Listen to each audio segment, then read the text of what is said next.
Von Hilliard, let's first, though, talk about your reporting on Democrats really concerned about 2024 and Trump.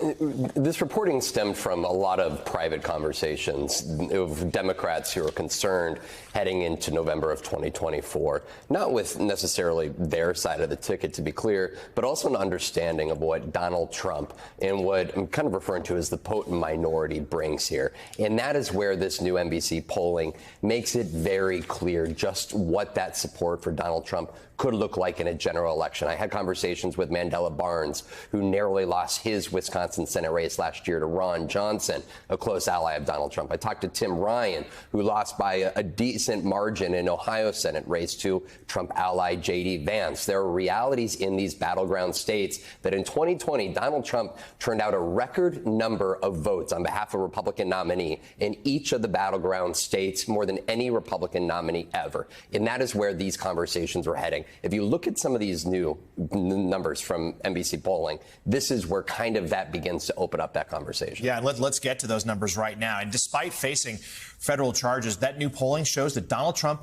is expanding his lead in the 2024 Republican primary. In the latest NBC News survey, Trump is the top choice of 51% of GOP voters. That's up from 46% in April. In second place, with 22%, is Florida Governor Ron DeSantis, whose support has fallen by 9 points since the last poll, which was taken before he officially entered the race. Although Trump remains popular among Republicans, just 34% of all registered voters view him positively, while 56% view him negatively. 55% also say the recent charges against Trump give them major or moderate concerns about the former president. As for his most likely 2024 general election opponent, incumbent President Joe Biden, 43% approve of the job he is doing in office, while 53% disapprove. That's essentially unchanged from April. And in a hypothetical 2024 matchup between Biden and Trump, the current president leads the former president 49% to 45%. That's within the polls' margin of error. So there you go, Vaughn. It's bad headline after bad headline after bad headline for Trump. Yet, general election is Biden up just barely. I think there's always, for any incumbent president, the economy looms as an issue. They've been getting good news on that lately, and we're going to have a week's worth of events from President Biden talking about the economy this week.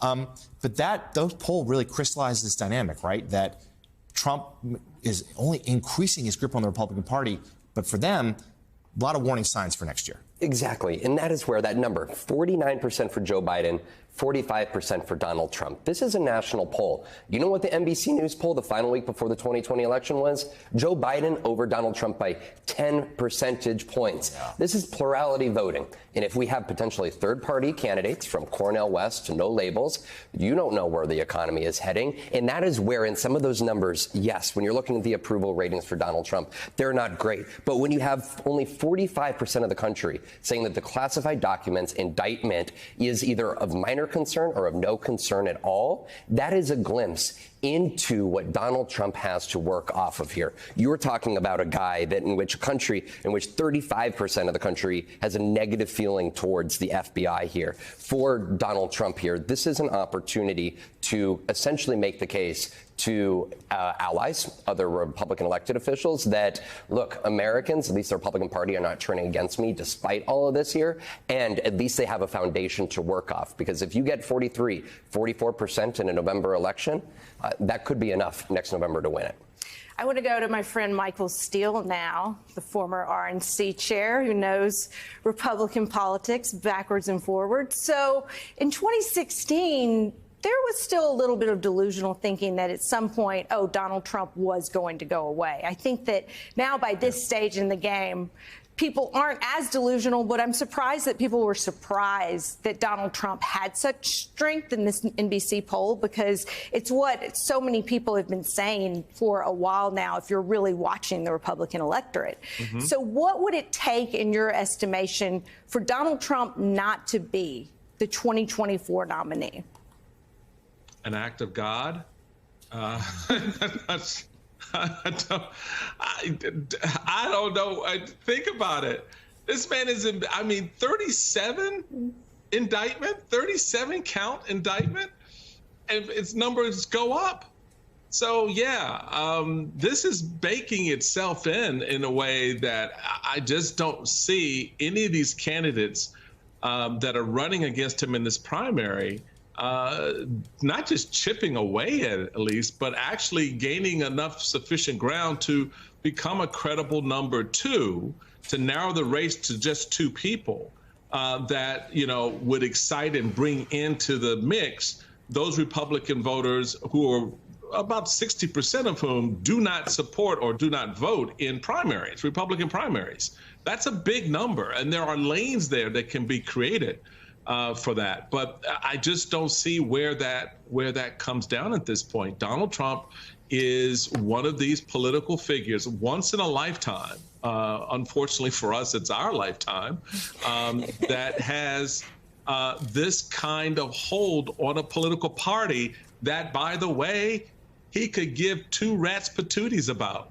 This is just like going from one vehicle to the next. It's a better driving political car for him, that he can manipulate the gears seamlessly, easily.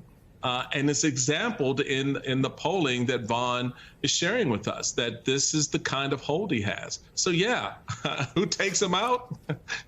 I think even God Almighty is saying, well, we may need to have a meeting on that, you know? Well, I don't Michael know. Steele, you know what that is, though. Doing better, your conspiracy theories sticking, doing better as indictments pile up. I mean, some would call that a cult. Some would call that fascist tendencies. Yeah, no, he plays to that extraordinarily well. And again, you know, how much of that is true belief and true intent by Donald Trump? You know, he's a transactional guy. What do I need in the transaction to make it work for me, right? But the other side of it is people believe that. They latch onto it, and it picks, you know, a side for them that they're much more inclined towards. And so that's how he locks it in. And it's an amazing, we're going to be studying this phenomenon for a long time to better understand how this country, in all that we profess, can withstand this in the future. Because right now, at 49, 45, and you can say what you want about Joe Biden's age, you can say all you want about Democrats. This is less about them and a lot more about a country that's inclined towards some of the things Donald Trump is putting out there.